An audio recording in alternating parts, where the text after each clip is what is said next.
Itong tao na itong sunod na sinasabi ko, humahanga talaga sa integrity pati yung utak.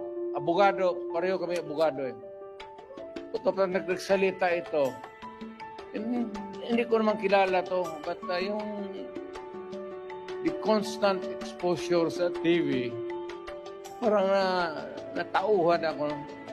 Magaling to ah. Alam niya, sinasabi niya, pati tatanong-tanong ako, eh talagang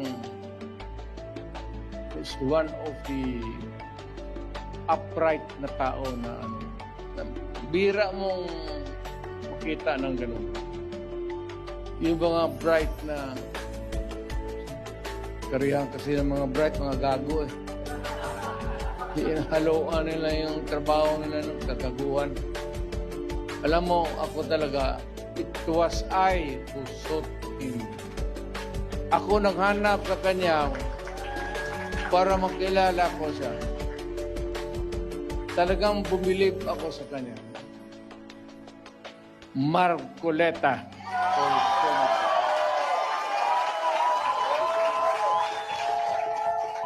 Totoo yan, sir. Hindi kita alam niya, hindi niya. Nung akong